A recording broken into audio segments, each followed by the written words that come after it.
How's it going? John Grogan here with the Rewind podcast. We are on episode number 17. The last one we filmed was a few weeks ago. I don't know, maybe it was a month ago. We get pretty busy around here. But yeah, Edgar's here. Today we're going to talk a little bit more about our faith and you could say struggles or more so attributes in faith and maybe some confusions around certain things. And yeah, we'll go have Edgar kick us off with the topic and we'll dive right into it. Mm-hmm. Yeah, we hope that some of these topics people can relate to us in certain ways. I think a lot of people might go through this stuff, and there's two topics that we're going to go over. One of them is forgiveness and leadership, letting go without being a doormat. And then the other one is a godly confidence versus pride, how to lead with strength and humility. And so today we're going to try to tackle both those points and then go into maybe a few Bible verses that we think tie into that kind of stuff. I know that there's a lot of books out there that you can go off of and you can, try to connect and relate into leadership. But I think the Bible has plenty of things you can take from and apply. In my opinion, I think, and with the research I've done, I think all self-help books and leadership books stem from the Bible. I mean, you can read anything by John Maxwell or, pick an author, and he's taking attributes from either the book of Psalms, the book of Proverbs, the things Jesus taught, all of those things. Mm-hmm. And so I think that really to have a firm foundation, and it's funny because you see so many people not doing it that way, and which if you go back to that book, pretty much all leadership of the, starting, in the 20th century stemmed from that. So. Yeah. And just to clarify, we're not like Bible magicians or, we don't know. We know a little bit, and we have talks about our faith outside of work and stuff like that. And we just thought that we can bring it in a little bit into what we do and find purpose with it, God willing, if he allows it to. But let's start with forgiveness in leadership, letting go without being a doormat. What does that mean to you when you hear those words? Well, those are pretty big to me because I feel like with my temperament in life and coming into business, for me, it was learning to stand up for myself and not be a doormat, because I have the tendency to be more passive and just kind of let things slide. And where some people have the opposite side of it where, they're pretty hard to forgive and they're more so willing to just kind of, let things, not let things go, but more so to not let things go. More so I would not take things seriously when they needed to be taken seriously, and I would be taken advantage of a lot. Not in any bad ways. Thank God that I was never used in a way that was detrimental to my life or anything like that. And I think a lot of that came from his protection and not allowing that to happen, because I've seen people that were not so lucky. But it definitely is something that I think God put on my heart to work on, and to work on, again, taking a stand and just not, and I think that's, if you look around at the world today, more people need to do that and not just be so. A lot of people take Christ turning the other cheek in a very passive manner and have used it, I think, to escape responsibility and not standing up for themselves and standing up for their morals, standing up for their Bibles, and be like, God says that he'll be the avenger and he'll be the one to avenge, but that doesn't mean that we just lay down and roll over. Mm-hmm. We need to, and that's kind of the way that I think that I took that for a while. And I heard a very good interpretation of turn the other cheek by I think he was an Orthodox, maybe he was a rabbi, it might have been a Jewish rabbi, I don't know. But he said that when Christ said turn the other cheek, it didn't mean let the other person slap you across the face again. What it meant was respond with the side of you that wasn't struck. So it's like when you get slapped across on one side, you could easily, most people would turn and respond with that anger and that vengeance to an eye for an eye, tooth for a tooth, things like that. But more so, he was saying respond with the side of you that, like, as if you weren't struck. So not saying don't stand up for yourself, but don't respond in the way of somebody being hit or struck. Yeah. Which really, that hit me in a big way, because it gave me an entirely different interpretation of Scripture, and also an entirely different idea of who Jesus was. I think that a lot of Christians today don't have a good idea of who he was, and he's not just this meek and mild. It's like, no, according to the Bible, he's the king of the whole earth, and he's not, you know, if you read the book of Revelations, you'll learn that pretty quickly. So yeah, it's a deep book. Yeah. But so being more passive and things like that, I've learned to, again, take a stand, which also has helped me develop, again, figuring out who I am, what I like, what I don't like, and also my core motivations and things like that. Things like that I never knew, because I just let other people lead and take direction and stuff. So, which it's still a work in progress, because it's easy to fall back into old habits and stuff. So, that's. How about you? No, I think you nailed that one pretty good. I don't know if I can add to it. I think you touched on it very well, that I think a lot of people will take really good input. I think everything you said, from the analogies that you brought and things like that, I think were great points. And I think in my perspective, I think I'm the other way around. Yeah. I'm starting to, I think God is working in my heart to, like, learn to not turn around and smack people back. And not necessarily, I'm not saying physically or anything, but I think just emotionally, I can easily just block people out. And then once I feel like I did everything in my power for that person, and I don't get the reciprocation back, or whatever that case is, and it's happened many times in the past, I will just not talk to that person ever again. I don't know why I'm that way. I truthfully don't know why. I don't know if it's just the disappointment that I think I believed more in that person than they believed in themselves. And whatever, I mean, it happened to me at church when I used to be a church member, back in, 2015, 2016. Yeah. Lost a lot of friends there. And to this day, I don't even know why. Like, both parties just, kind of, everybody just kind of went their own ways, which, like I said, I'm okay with that. The other thing is, anyways, we're back. Had to take that phone call real quick. So basically what I was saying is I tend to take the other side of things, and again, hopefully one day I'll know why I am that way. I don't know. I can tell you why. I think it's. Do you think it's gotten better over the years? I think I've matured a lot more. I'm trying very hard to allow people just to be themselves, and I'm trying not to put my expectations on people either. I think I hold, and not trying to be a prideful person or anything, but I think I hold myself very high, that I need to perform and do things a certain way. And when other people can't keep up, it frustrates me, because it's like I see the potential, and it's like, why don't people live up to it? Like, why can't people push me like I push them, and vice versa?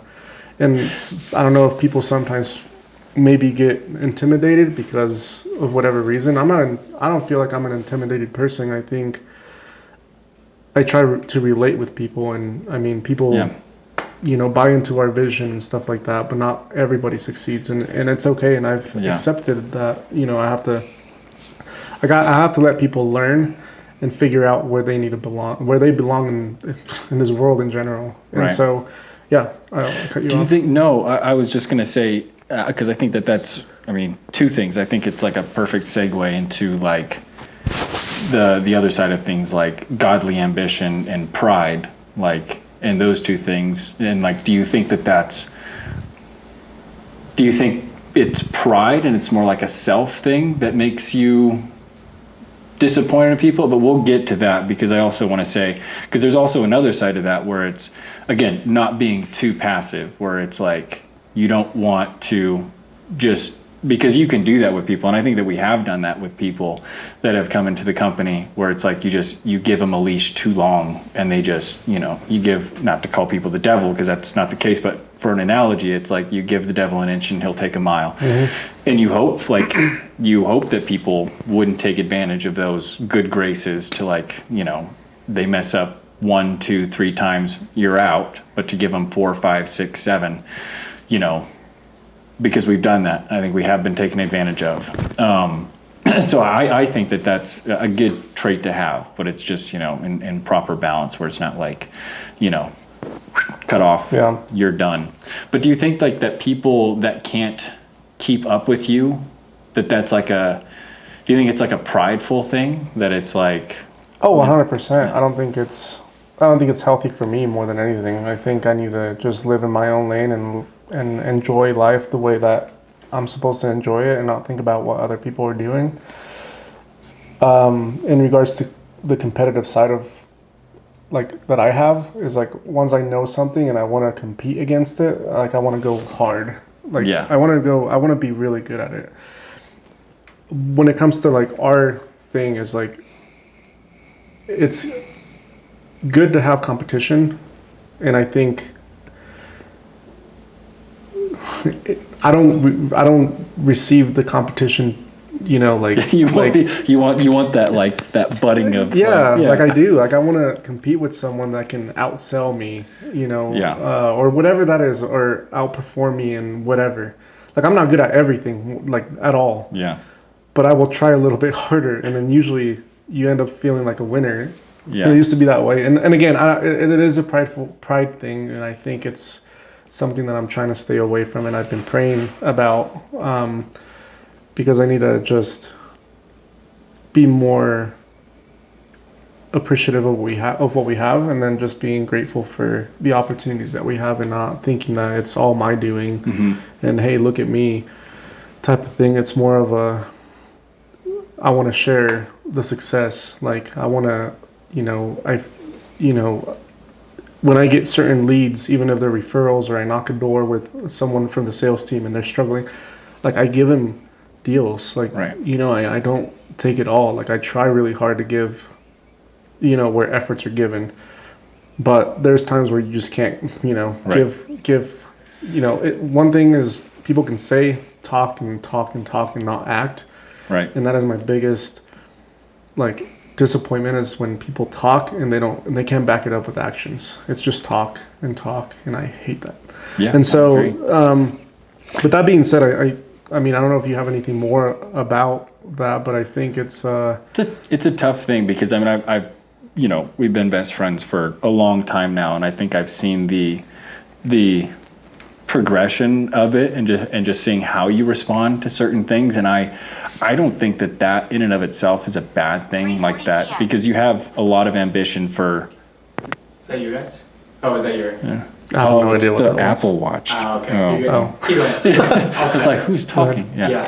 I don't think that that's a bad thing, especially to want people's potential to come out. I think that that's an incredibly admirable quality, and I think that more people should take advantage of people like that around them, because most people don't have somebody that wants to believe in them that much in their life. And so I think that if more people had somebody like that around them, it would significantly help them, if you're willing to receive the help, because some people just view it as you're, just trying to, I don't know.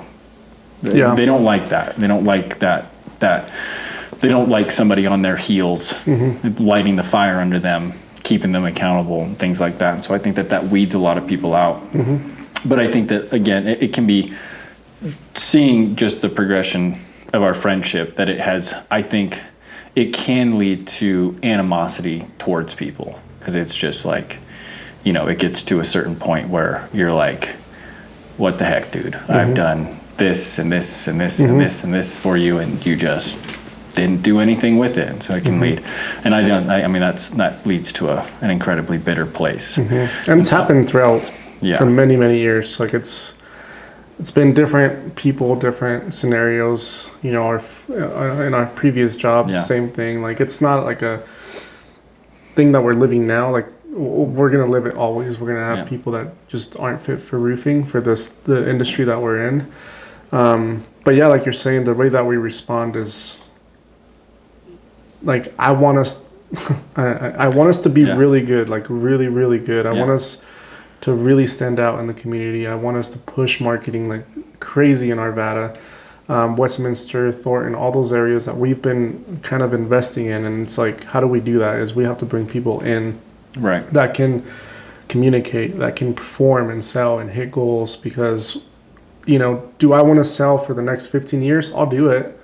But, you know, I think What's there's the just so point, much yeah, more of to owning it a than just company, selling yeah. and selling. Like, other people should believe that there's a way to succeed in roofing, whether it's with us, whether it's with a different company. If you're looking at roofing, I think there's potential. But I also know that it's not for everybody. Like, Yeah. for whatever reason, we figured it out. But at the beginning, we also questioned it. Like, we also almost, you know, gave up on the industry, you know, way before we had any kind Yeah. of success. And we held on for a long time. And then eventually it clicked. We figured it out. We followed the process. There was a lot of trial and error, but it worked. And then now we're running our own ship. And it's like, well, okay, there's so many things that you see that you didn't see before. And now it's like, this makes sense why things go the way they do, and why you need more structure, why you need more communication, why you need more of everything. Mm-hmm. And you can't just, you know, say, I opened a business, I opened these doors, and, you know, business falls, we collect checks, we build the roof, and then we collect payment. Like, no, there's so much that goes into it. Yeah. You know, throughout the process, there's a lot of headaches, there's a lot of moving parts in the industry. It's not just take a roof off, put a roof on. It's not. It's a lot of communication, and I think, you know, for a while there was a lot of lack of it, and I think everybody now is, you know, we're doing so much better. I think we can do even better, but Agreed. yeah.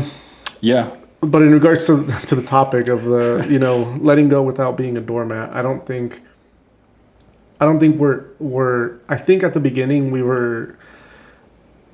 I would say we were kind of a doormat company where we would do anything for people, and, you know, Not setting our boundaries with clients, which I was terrible at and still working on, which led to headaches that we're still recovering from now, which, you know, yeah, I mean, you know, earlier in the year, unfortunately, we had to do a almost $29,000 refund for a roof that we did. After we paid materials for that project, we paid labor, we paid commissions, and then we still refunded a full 100% to that homeowner. That goes to show how much we truthfully care, that we were willing to take a hit for, what is that, 30? I mean, you're talking about 50 grand. It's more like 50 grand. Yeah, like that's a huge hit, and it did, you know, it sucked, but it made me realize, like, okay, we need to cover our bases even more. Yeah. And and with that one, we won't go into that. Never mind. No, we don't want to go on that. But I guess one of the topics between, you know, in the letting go without being a doormat is betrayal in business. I think we touched a little bit on that, or do you have any input on when you think of betrayal in business, what do you think of? I think it's inevitable.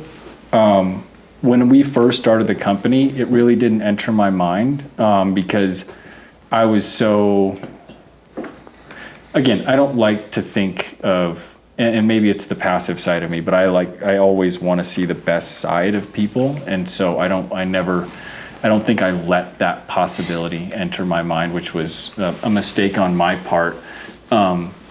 Because I came into it thinking everybody, you know, follows these principles, these rules, everybody, because they work.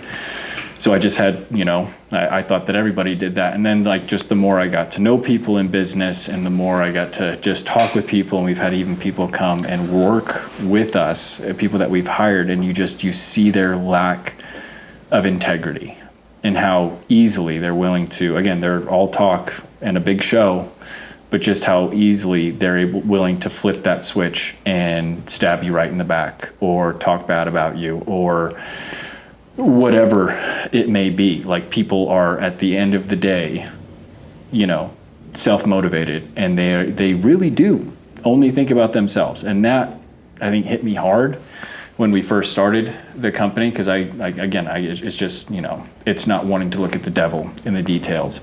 So, but I think it's inevitable. We live in a fallen world, a broken world, a world with sin, and it's just going to be, and it goes back to like, on the other side of it, you want to see the best in people. You want people to look, this stuff works. Like having integrity, moral standards, following the fruits of the Spirit in the Bible and all of that, like that's really is the best way to live. And just either people don't see that, or they don't want to see that, or they see it and they decide they don't want to do it. And so, it's inevitable, but that's where I think, again, Jesus is turning the other cheek is really important, because again, if you live by, an eye for an eye, you leave the whole world blind. Yeah. But if you decide to respond to people that have wronged you with not a passive manner, but with the side that hasn't been struck, you can come at things clearly, collectively, and know how, like, you're not responding out of an emotion, but you're responding out of, an intelligent mind. Yeah.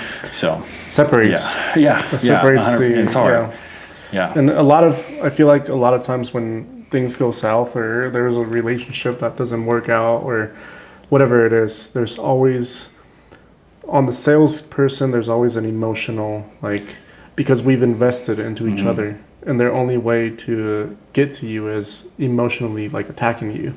Because they can't do it financially. They sign an agreement with you for whatever, for the position. If they didn't meet the requirements, well, what do they have left is they're going to attack your character. Yeah. And, like you said, you just got to turn the cheek. And business is not for the faint of heart. And I truthfully believe that. And more so now, I think the more growth that you do, the more that you push for growth, the more head on head you're going to have with people, and the more headaches you're going to run into. And so, I think the verse Ephesians 4:31-32, forgive us Christ forgave, is huge. In that, and you have to just forgive. Right. And if you're able to forgive, I think you can move past and just your conscience is clear. Right. Well, and realizing that you're somebody that needs forgiveness as well. We're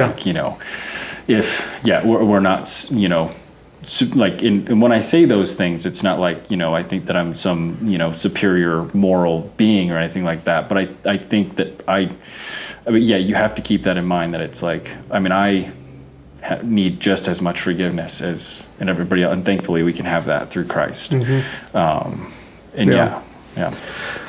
How unforgiveness poisons leadership. I think we kind of touched on that. But how does it poison one? Well, I think you respond out of emotion. I think that you're not thinking with a clear mind, which I think responding out of emotion in any circumstance is always going to lead to poor decisions. Because I like to think of it as blinders. Like you're not seeing the full perspective. Like you're seeing the world through that one lens of emotion, and you're not seeing everything else around that's going on. And so when you respond through unforgiveness and things like that, like it's just going to be, you're going to create yourself a world of problems. And it doesn't happen overnight. I think it takes a lot of will to say, I forgive that person, and then allow it to leave your mind forever. Like it can't sit there. You can't let that, little fire kind of sit there, because it'll grow over time. It'll be, something will light it up a little bit more every single day or every year or whatever, and then next thing you know, it's a massive thing, and you're like, I hate all these people type of thing.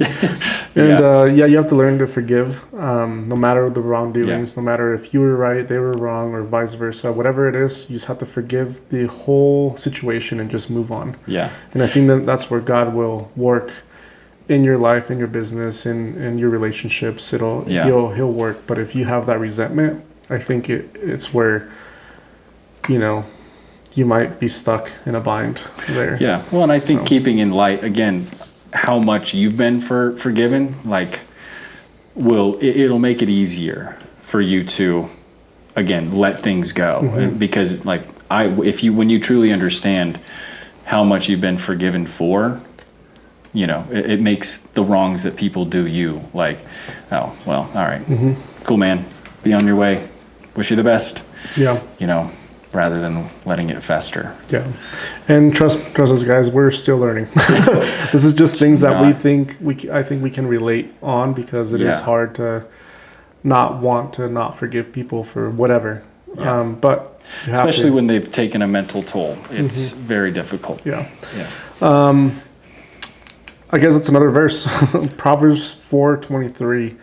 Guard your heart, basically. That's all we're saying on that verse is guard your heart. And I'm sure I can read more on it, but guard your heart, I think, is a huge one. I think back in 2013, when I went through a major life change, I remember there was someone at church that told me about a verse that I need to, maybe you know it, put the armor of God, basically, and protect yourself. Are you talking about the armor of God and all the specific components to it? Yeah, you have the breastplate of righteousness, the belt of truth, the helmet of salvation, the shield of faith, the sword of the Spirit, and then the shoes of peace. Yeah. Right? Yeah. I think that's all.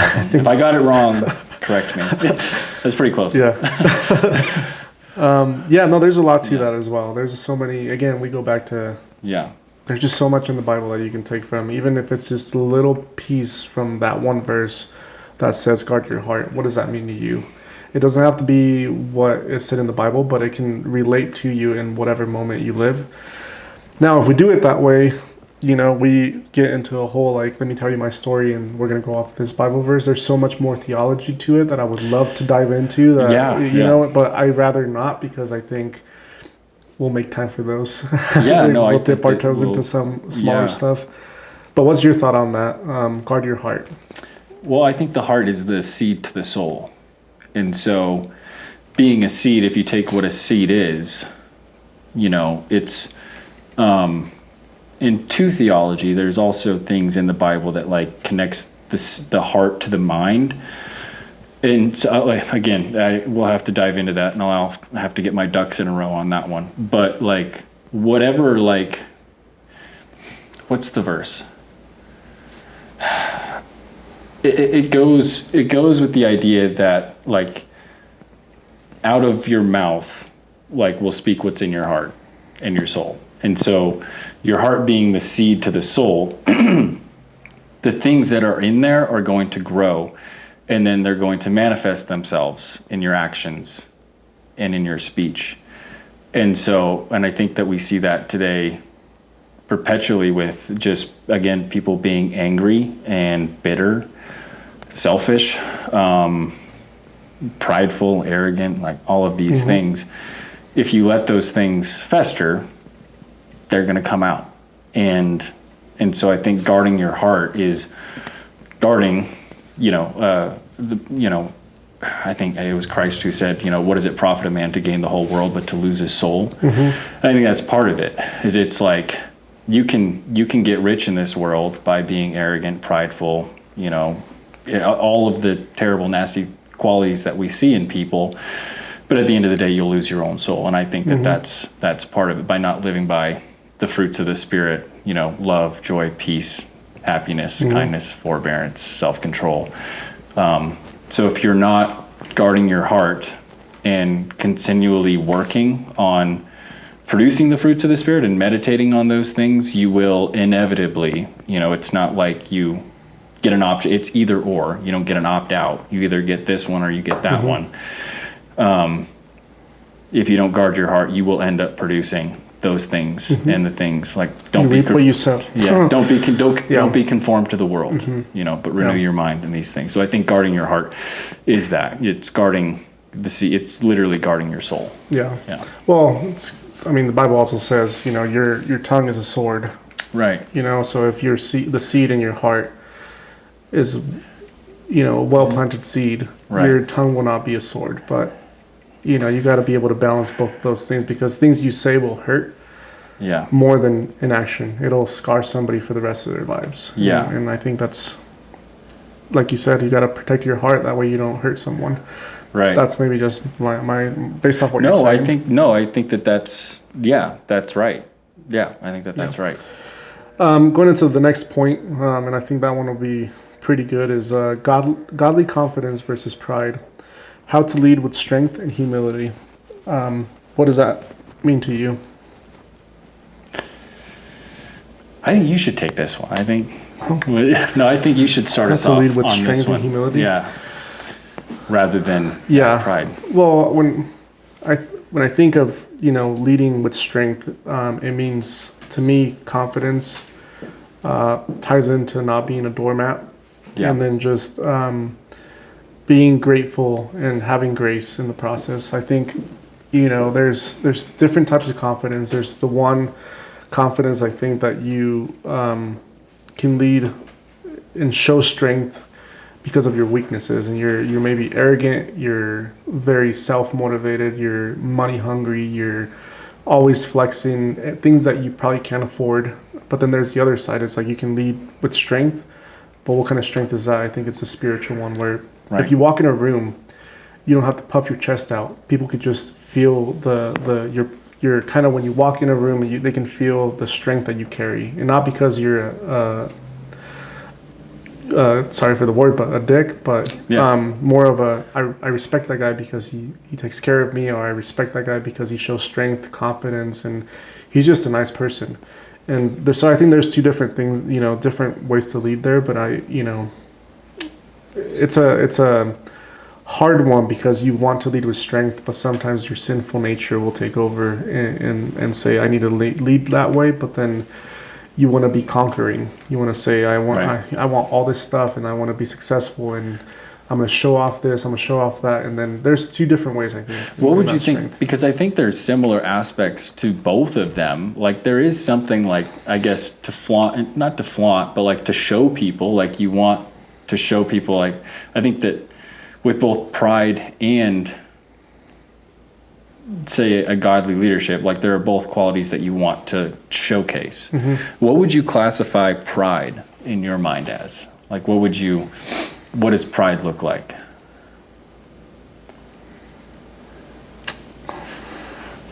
It's a good question. It's a tough one. Yeah, I think that in itself is meaning that I am in it for myself. I am in it for, I don't care how many people get hurt in the process. I just care about what my outcome is type of mentality when it comes to saying I'm prideful. My confidence is prideful is what I'm thinking, is like very self-centered, very me, look at me, I'm doing this, as opposed to, but again, it's hard because even when we were trying to create content for our business, but in my mind it's like we're trying to do it as a promotion of like this is the work that we do, and this is our culture that we're trying to build. But sometimes to me it feels like we're being arrogant and we're showing off things that we were truthfully blessed with. But sometimes it just feels like we're being prideful as a company because it's like, why do we need to showcase? Why don't we just shut up and just do our thing? But at the same time, it's like we got to think about business and the marketing. Mm-hmm. So again, there's like two different things that you're balancing, and so, but I don't know if that answers the question. I don't know if you have a different point of view. I think that pride is 100% a very selfish. It's a selfish motivation where, like a selfless leadership would be, again, having others benefit in mind, or it's like, it's not, I noticed that a lot of prideful people, it's like, I'm getting lost in my thoughts here. Yeah. Rephrase the question. I said, what is the same question that you asked me? Right. What is pride? What did he say? Do you remember, John? Getting lost in our thoughts here. No, we lost train of thought on that. No, we lost train of thought. Yeah. So based off the pride, godly confidence versus pride, we could just move on. I think this is a great point. Is humility is a superpower. Yeah. Were you going to say something? No, go ahead. So humility is a superpower. if you think pride and humility, those are two different things. Right. And so I think that's what it's emphasizing is the humility is a superpower. It's like, again, what I was saying earlier, you can walk in a room and be noticed, but you don't have to flaunt or like say, here I am, like, look at me type of thing. It's more of like, people will feel your aura and say, that is a good man. That is a man after God's own heart, which is what you strive for. You always fall short, but. And maybe that's what pride is. Pride is having to prove yourself to other people in like a very selfish way. I think that's where I was trying to go. Like, it's trying to get other people's it's a very self-centered thing. You're trying to get other people to notice all of your amazing qualities, where humility and leading with humility it's like, it's not that there's zero flaunting, but there's zero effort in the flaunting, maybe. Like, it's not like, these are just the qualities that are going to appear because of the work that you're doing. And it's just, there's no trying to shove it in people's faces saying, look at me, this is who I am, this is how great I am. I think that's I think that's a great point. I mean, I think you nailed that one. So I think, and for me, again, I think maybe it's just because of my own pride that I feel that if we post anything online or we are trying to push marketing for our company, for me, like, maybe it's just, again, me thinking like I'm being prideful and why do we need to show this? But what do you think about that? Like, do you think us pushing marketing and pushing our brand name out there, do you see it like a for purpose? Because there's so many companies, other company owners that I've met, it's like they don't really do marketing, but they're very successful. And it's like, why do we have to?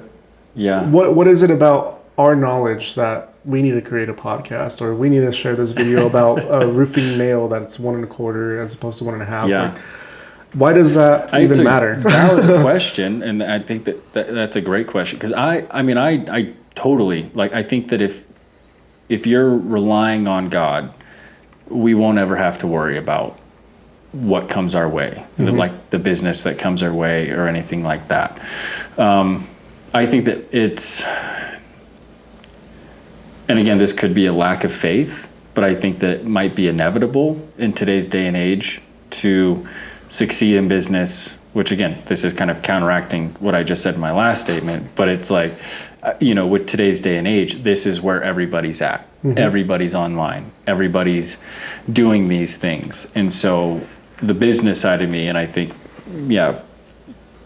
I think, again, like that, it's just the most logical thing that it's like, this is the way business is run today. So if we want to get our name out there, if we want people to see us, marketing, we should be doing these things. But if you're battling with that, that idea that, like, is it prideful? I think that this is why I hate social media so much, is because, I do kind of look at it as it's like the people that are on there, even sometimes Christian content or content creators, which is a bad thing. Like, I shouldn't think this way about them, but I'm like, it's just kind of like arrogant, and it just seems very selfish, be like, I'm the person that can do this, that can, but I think that might be pride in myself. Because it's something, why am I the judge to say that something about you're them? interested in. It's like you look at Christian content, and again, for us, like, we believe very much in the theology of the Bible, and digging deep into the Word and figuring out how the pieces connect, and all these theories and all these conspiracy theories and whatnot, and we get involved in it, and it doesn't affect our personal lives or anything, but it's just interesting seeing so much that if you read Revelation and you look at what's happening in Revelation and you picture it, it's like we're living it. So you compare that, but then with content, I think it's just people sharing their ideas of, like, is there anybody out there that can relate to me? And that's really what it comes down to, is relating and connecting in that way. And it's free.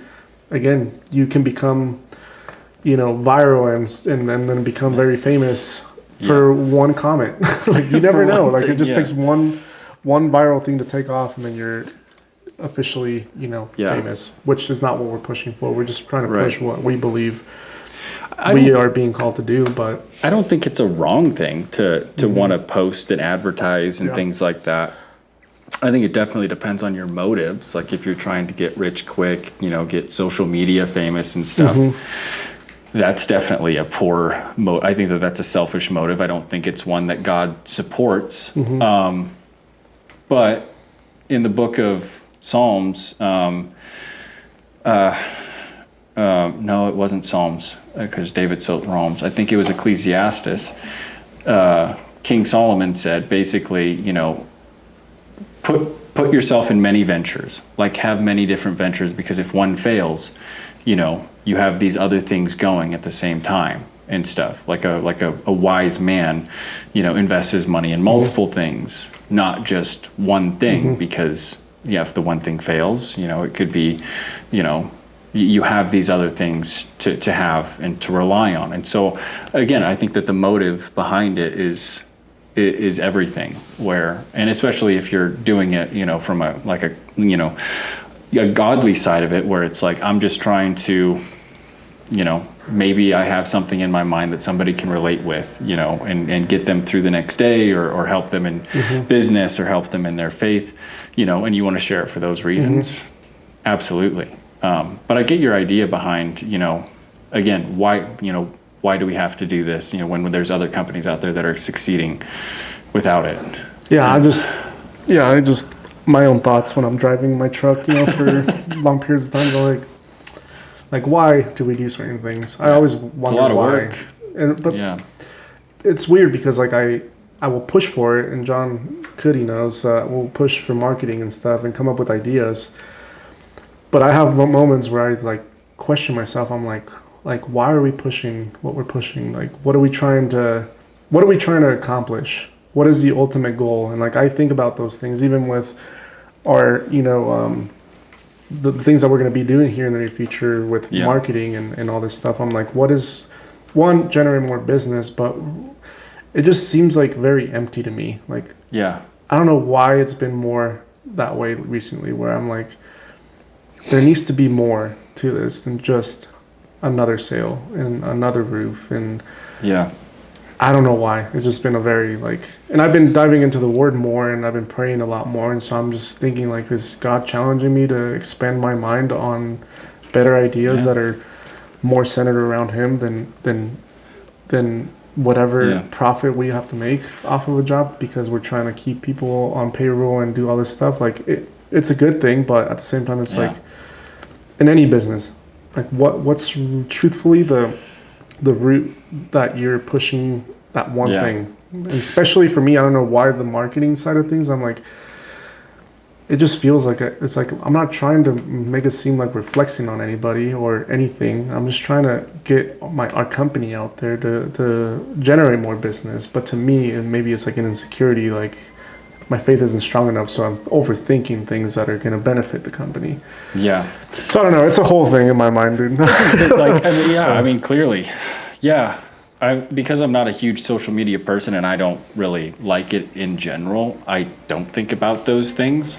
You like content, and you are always pushing to do another podcast, another reel, another video for Facebook, Instagram, TikTok. And I'm like, okay. I'll do it, but it's not on my mind, something that I think we should do. And because I know we can go out, we can generate business on our own, we can go to networking events, we can go door knock, we can go make phone call leads, and we can get our business that way too, just as easily. So I don't think that it's, I think it's your intention behind it.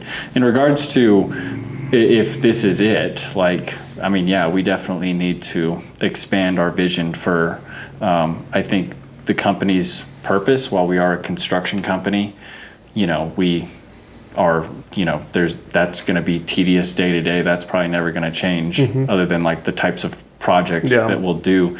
But I could never see myself being ultimately fulfilled by building another roof. It's got to be more than that. And I think we've had conversations on that before. I think we just need to actually dive in on it and I think set goals. We're trying, that's another thing that we're working on. Gracie, Alex, you and I, we're pushing for more giving back. So like the trick or treat event that we did, we didn't know what the outcome was going to be. We were like, if one kid shows up, we'd be very happy. And we probably had, I don't know, close to 60, 70 kids show up for the first time doing it with last minute. We had 3 weeks to prepare for it. Yeah. It worked out. We felt like it was something good for the community. I mean, we're going to be doing a toy drive. We're going to have a drop-off location here. So all these different things that we're doing, I think it's good, and it's getting us towards the right direction. And I think I agree, and I think it's doing those small things. I mean, nobody creates a charity or something like that and outreach to the community overnight. Yeah. I think it's slowly dipping our toes into areas like that, which with how spread out we've been in the company and just how much time and energy the company demands, like it's just tough to do that. Yeah. So, But yeah, I guess with that being said, there's another verse, James 6, and then we're going to wrap up. God opposes the proud, and then Proverbs 3:34, he gives grace to the humble. And Micah 6:8, walk humbly with God. yeah. So I think those are very good points. And again, it's just cookie cutting, you know. I think everybody should do that. I don't think, God, I mean, history tells prideful people will ultimately come to a fall. You don't have to look very far back in history to realize that. So even if you don't believe in God, I wouldn't truck down that route. Yeah. Being humble. Ultimately, your life isn't in your hands. God gave it to you, everything that you have. So yeah. No, I think this was a great conversation. I think we're gonna next episode we're gonna touch on more stuff, We'll see where we end up at on the next one. I think this one, we just wanted to share a little bit of what our faith and things that we believe, are true for our personal lives. If you can relate, that's awesome. You know, if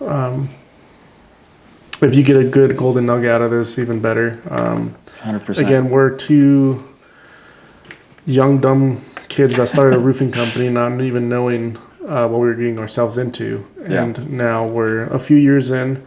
We're very, very grateful, very blessed. I mean, there's still so much to learn. There's still a lot of roadblocks and a lot of headaches that are going to come our way, and we're just going to truck right through them. And I think in whatever business anybody's in, just keep going type of thing. And again, hopefully you take some of these, points in the Bible, keep yourself humble. Walk humbly with God. Yeah. Do you want to close us off or what? Yeah. Tune in next time. I'm just kidding. No, I think that was a good wrap up. I mean, I if anybody's, struggling with any of these things, get into your Bible, figure out who God is, search him out, and you will find him. Absolutely. He says that.